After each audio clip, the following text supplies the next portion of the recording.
guys, I hope you all are doing well. Today we're going to go over the subject of the one person in Scripture that Jesus himself memorializes. He could have memorialized anybody, could have been his disciples, could have been his mother, could have been his brothers. But instead it's this one particular person. And I want to look and see what we can glean from Scripture about this person. There ain't much we can glean, but there are some very big details we can that describe this person so that we can understand why their story and Jesus' story are forever entwined, as Jesus would later say. That whenever his story is told, that person's gift and good deed would also be told with it. So we're going to start in John 11, where we first meet this person. And it's in a mix. It's going to be several people we meet in this narrative. And we're not going to be focusing so much on this particular narrative. We're just going to focus on the people and the person in particular.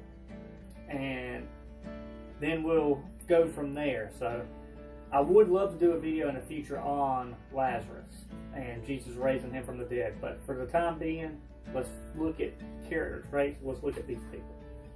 So John 11, 1 through 7. And a certain man was sick named Lazarus of Bethany, in the town of Mary and her sister Martha. It was that Mary which anointed the Lord with ointment and wiped his feet with her hair, whose brother Lazarus was sick. And so now we meet that very person that Jesus says her story will be told alongside his. It is Mary. And she says that she's the sister of Lazarus. So therefore his sister sent unto him, saying, Lord, behold, he whom thou lovest is sick. And when Jesus heard that, he said, This sickness is not unto death, but for the glory of God, that the Son of God might be glorified thereby. Now Jesus loved Martha and her sister, which would be Mary, and Lazarus. And when he had heard, therefore, that he was sick, he abode 2 days still in the same place where he was. And then after that saith he to his disciples, Let us go again into Judea. So Jesus at this time is on the other side of the Jordan River. The Jews at this time are trying to find him and to put him to death. So he went on the other side of the Jordan River. Bethany is located very close to where Jesus is on this river. And close to this wilderness that Jesus is at. And so what we can also glean from this is that Jesus has had multiple visits, experiences, and conversations with Mary, Martha, and Lazarus. This isn't their first time meeting. He is friends with them. He deeply loves them, which is so cool when you look at Scripture, that Jesus deeply loves these people. And you notice something also, that is their brother. As soon as their brother is sick, they send straight for Jesus. That's who Mary and Martha sent to. Go get Jesus. Don't go get a doctor. It's Jesus. And it's funny because Luke himself would have been classified as a doctor, and we'll read more into Luke in a little bit. But it is Jesus who they send word to. Now let's read verses 8 through 16.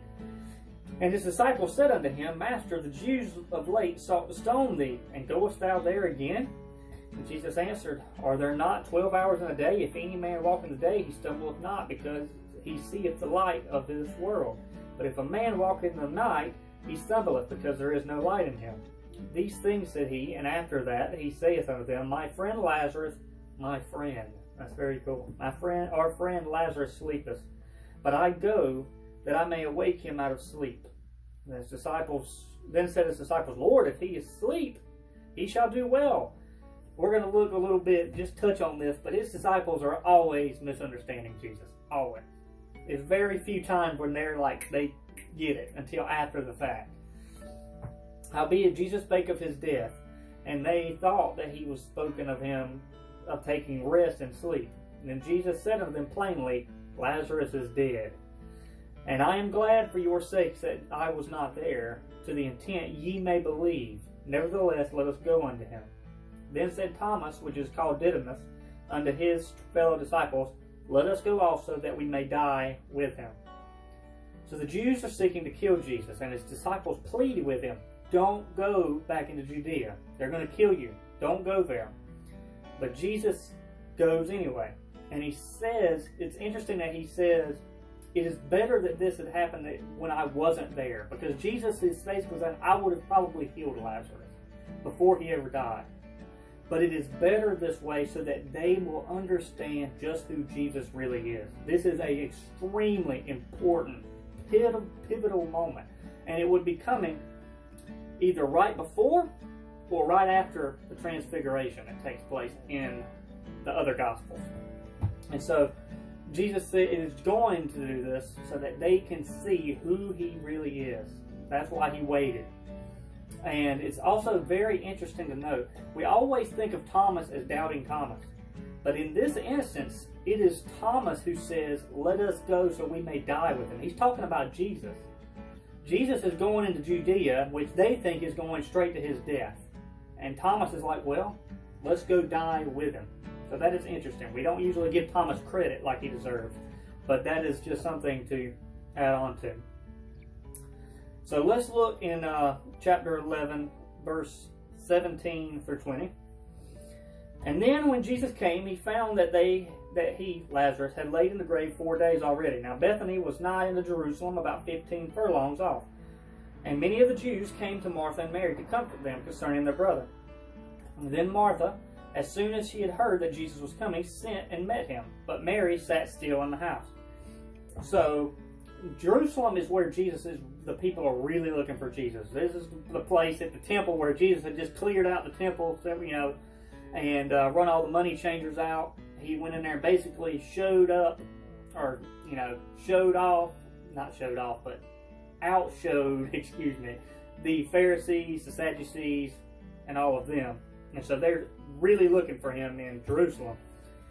And the people that are coming to visit Martha and Mary, many are from Jerusalem. And it's interesting that Jesus still chose to go, knowing the danger, knowing what could have happened. He still chose to go for his friend Lazarus, Martha, and Mary. And so his disciples would see who he really is. And we can see here also that Mary isn't the one that runs out to him at first. Why? We don't know the answer to this. So what could have kept Mary from being there to greet Jesus like Martha had? That's just something to think about. Okay, now let's go to verses 21 to 29. Then said Martha unto Jesus, Lord, if thou hadst been here, my brother had not died. Martha thinks if only you were here a few days ago, things would still be okay. You can't do nothing now, but if only you were here a few days ago. If you only hadn't to went too slow, if you only hadn't to walk slowly through that desert to get here, Lazarus would still be alive. Martha doesn't get who Jesus really is yet. But I know that even now, whatsoever thou wilt ask of God, God will give thee. And Jesus said unto her, thy brother shall rise again. Now, what does Martha say? Does she say, I know he will because you are the Son of God. You can do anything. She just said you can do anything. God will give you anything you want. But she's missing something here. And Jesus said unto her, or Martha said unto him, I know that he shall rise again in the resurrection on the last day. So she's saying, yes, he'll rise again, but it won't be from you today. It'll be when God raises him up later in the end of days. That's when Lazarus will be raised again. She doesn't know who she's really talking to. So Jesus said unto her, I am the resurrection and the life. He that believeth in me, though he were dead, yet shall he live. And whosoever liveth and believeth in me shall never die. Believest thou this? Now he's asking her a direct question. Do you really believe this? We're going to find out if she really did in just a little bit. So he's asking her, inviting her, believe I am who I say I am. Do you believe this? And she saith unto him, Yea, Lord, I believe that thou art the Christ, the Son of God, which should come into the world. And when she had said so, she went her way and called Mary, her sister, secretly, saying, The Master is come and calleth for thee. So finally we see Mary. And as soon as she had heard that, she arose quickly and came unto him. Now, so we finally get to see Mary. Martha doesn't understand who Jesus really is yet. She says that he is the Christ, the Son of God. But we're going to find out that she doesn't believe that the Christ and Son of God can raise the dead. She doesn't know who the Christ and the Son of God really is yet. So Mary comes running. Now let's go to verse 30 to 35. And Jesus was not yet come into the town, but was in that place where Martha had met him. The Jews then, which were with her in the house, and comforted her, when they saw Mary, and she rose up and hastily went out and followed her, saying, She goeth unto the grave to weep there. Excuse me. So Mary takes off. The Jews that are mourning with her see her take off, and they think that she's, going to cry at the grave. So could it be that maybe Martha had not told her that Jesus was there yet? So Mary, one person could be at the house kind of entertaining, or not entertaining, but kind of tending to the guests, the mourners that had come along, the visitors. We don't know, but that seems to be a possibility when we get to the next narrative we're going to read in just a little bit. Just something interesting to think about. And then when Mary was come there where Jesus was, and saw him, she fell at his feet, and saying unto him, Lord, if thou hadst been here, my brother would have not have died.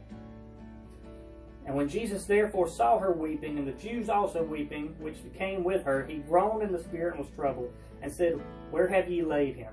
And they said unto him, Lord, come and see. Jesus wept. So, Mary doesn't know who Jesus really is yet. If you had only been here a few days ago, our brother would have lived. But we're going to see something so interesting between Mary and Martha. So, let's finish up this narrative. So, in verse 39, Jesus said, Take ye away the stone. And Martha, the sister of him that was dead, said unto him, Lord, by this time he stinketh, for he hath been dead 4 days. So, Jesus saith unto her, Said I not unto thee that if thou wouldest believe, thou shouldest see the glory of God? She just said that I believe that you're the Son of God, the Christ to come into the world. But she doesn't believe he could raise her brother from the dead. Why? Only God can give life. Only God. So, let's go to verse 54. And we're going to skip this narrative because I want to save this for another video, most of this. But Jesus raises Lazarus from the dead and raises him. And after this, it says, Jesus therefore walked no more. In verse 50, or the verses preceding this, it says that those people that were at the party some of them took off to Jerusalem to inform the priests that Jesus was there and what he had done. And so pick up in verse 54. Jesus therefore walked no more openly among the Jews, but went thence into a country near unto the wilderness, into a city called Ephraim, and there continued with his disciples. So Jesus couldn't continue in the open now. Some of the Jews that were there, some of the mourners believed, but for time we're not going to cover all of that. So now let's go to Luke. And what is so cool, what we're covering today, is we can see collaborating evidence from all these Gospels speaking and telling the story in their own way and seeing how they all connect. So Jesus can't be around in the open now because the Jews of Jerusalem are after him. Now we're going to go to Luke 9:43-48. Now this is just a quick scenario so we can learn from this compared to Mary in just a little bit. And they were all amazed at the mighty power of God. But while they were wondered, every one of them, at all things which Jesus did, he said unto the disciples, Let these sayings sink into your ears, for the Son of Man shall be delivered into the hands of men. But they understood not this saying, and it was hid from them, that they perceived it not, and they feared to ask him of what this saying. So, what's interesting here is what we just read in John. It says he went out into the wilderness of Ephraim. This would be a region in northern Israel, which would be above Jerusalem, kind of still along the Jordan River. It would have been near Samaria, and would have been near some of the towns of Chorazin and Bethsaida, and some of these towns that, guess what? We see Luke suddenly start talking about. So we see Jesus leaves Bethany, goes up further north, still in the wilderness. Now let's pick up in verse 45, or 46, excuse me. And there arose reasoning among them, the disciples, which of them should be the greatest. And Jesus, perceiving their thought of their heart, took a child and set him on by him, and said unto him, Whatsoever shall receive this child in my name receiveth me. Whosoever shall receive me receiveth him that sent me. For he that is least among you all, the same shall be great. Now, Jesus elaborates this in other Gospels when he says, those that want to be the greatest must be a servant unto all. And so, what we see here is Jesus saying, number one, he's telling his disciples that he's going to go be crucified. He's going to die. He tells his disciples that in order to be the greatest, you must serve, be willing to humble yourself before God. Now let's pick it up in chapter 10, verse 1 through 3. This is an interesting thing we can glean from what we just read in John. He can't be around people publicly now, but let's look in Luke 10. And after these things, the Lord appointed over other 70 also, and sent them 2 by 2 before his face into every city and place, whither he himself would come. Therefore he saith unto them, the harvest is truly great, but the laborers are few. Pray ye therefore the Lord of the harvest that he would send forth laborers into his harvest. Go your ways, behold, I send you as lambs among the wolves. So Jesus sends followers ahead of him into all these cities now. And guess what he says? He says, I'm sending you as lambs before the wolves. Why? Because there's people that are openly seeking Jesus' life. And to associate with Jesus is dangerous now. Okay? So, let's go to verse 13 of the same chapter. Now, Jesus says, woe unto thee, Chorazin! Woe unto thee, Bethsaida! For if the mighty works had been done in Tyre and Sidon, which had been done in you, they had a great while ago repented, sitting in sackcloth and ashes. Why did I read this? Because I want to give you an area of where Jesus is. This would be northern Israel. So that's the area he's in. And you learn later or around this same area in Luke that Jesus wasn't accepted in some of the Samaritan towns, which would have been the area Jesus went to after leaving Martha, Mary, and Lazarus. And now let's go to 10:38 and see them again. Now it came to pass as they went that he entered into a certain village, this would be Bethany, and a certain woman named Martha received him into her house. And she had a sister called Mary, which was also at Jesus' feet and heard his word. So Mary is at Jesus' feet listening. So Jesus goes back and visits them again, his friends, and she is at his feet listening, learning from Christ. But Martha was cumbered about much serving, and came to him and said, Lord, dost thou not care that my sister has left me to serve alone? Bid her therefore that she help me. And Jesus answered and said unto her, Martha, Martha, thou art careful and troubled about many things. But one thing is needful. One thing is the most important thing of all, and it is necessary. And Mary has chosen that good part, which shall not be taken away from her. So now it kind of gives us an idea of why was Mary maybe left at the house when Jesus came to heal Lazarus earlier. Maybe Martha wanted to let Mary do some of that choring around and entertaining some of the guests while she was off meeting Jesus or greeting him. That's just a possibility. It's just interesting. But what can we learn? We learn that Martha, on one hand, is preoccupied with the things of the world, with cooking, tending to worldly cares. We learn that Mary wanted to be at the right below Jesus' feet, learning. And that one thing is more important than anything else, being at the feet of Christ. Putting him before all other worries, all other cares. He is before all of these things. And not to let the burdens of the world, which he told Martha, she's letting the burdens of the world to weigh her down and to take away that happiness, that joy, where she would have found at the feet of Jesus. So we are not to ever let anyone try to burden us or take away that joy that comes with being with Christ. Now let's go back to John. So we're going to John 12, 1 through 2. We're going to see one last story. This is where Mary is memorialized.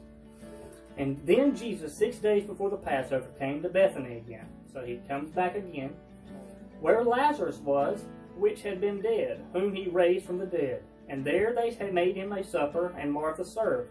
But Lazarus was one of them that sat at the table with him. Could you imagine sitting at the table, and there's a dude that's dead, and now he's just chilling at the table, reclining back with you? That's amazing to think about.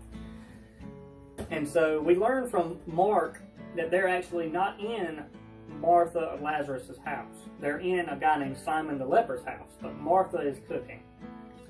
So this would probably have been a friend of Lazarus and them. Then took Mary a pound of ointment of spikenard, very costly, and anointed the feet of Jesus, and wiped his feet with her hair, and the house was filled with the odor of the ointment. So Mary gives, now this thing right here, she gives this ointment. It is worth over a year's wages. A whole year's worth in one bottle. This thing is extremely valuable. And what does she do with it? She pours it on Jesus' feet and washes it with her hair. Imagine that sacrifice that she just made for Jesus. Now, verse 4. Now, let's see a contrast here. One person just gave an insurmountable amount, not just because of the cost of this thing, but she was literally on her hands and knees with her hair wiping Jesus' feet. She lowered herself above anybody else. Now, let's see the contrast. Then said one of his disciples, Judas Iscariot, Simon's son, which should betray him, why was not this ointment sold for 300 pence and given to the poor? This he said not because he cared for the poor, but because he was a thief and had to bag and bear what was put therein. So notice one is wanting the money. He wants to greed. He wants to be able to steal from that. And then the other one, Mary, the one who is intricately going to be tied to Jesus here, is willing to sacrifice her own dignity and her own wealth, the most valuable object she probably possessed, for Christ. Why?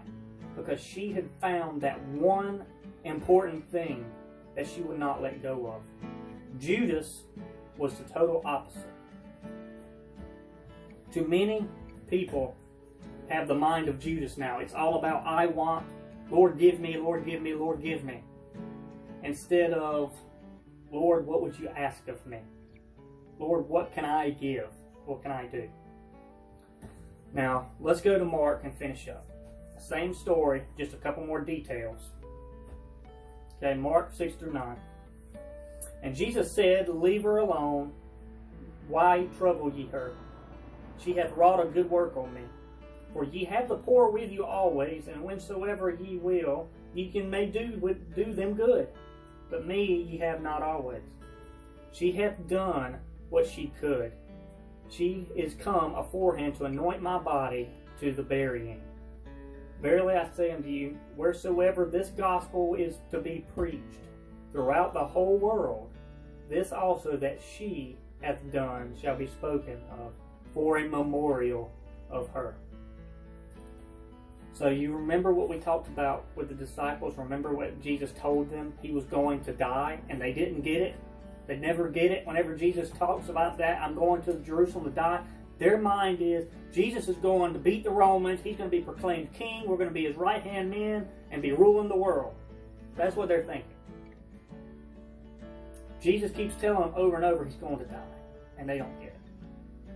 Could it be that the only person that truly got it, that understood, after Jesus came, showed himself to be the true Son of God, God incarnate, because he raised her brother?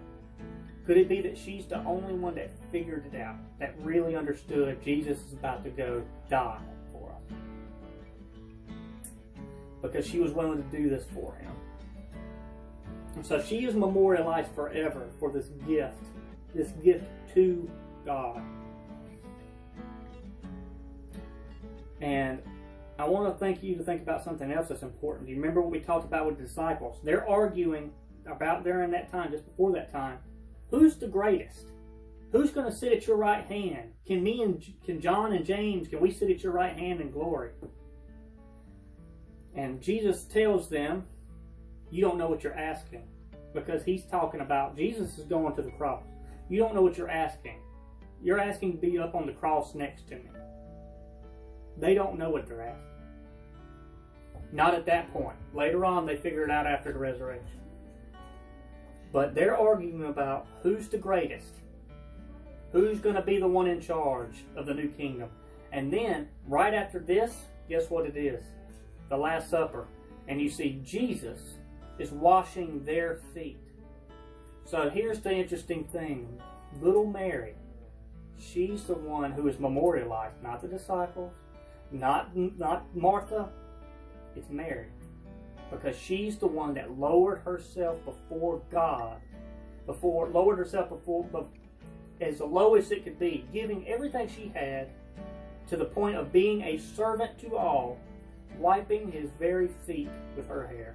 So she got the honor of washing his feet because of her willingness to humble herself.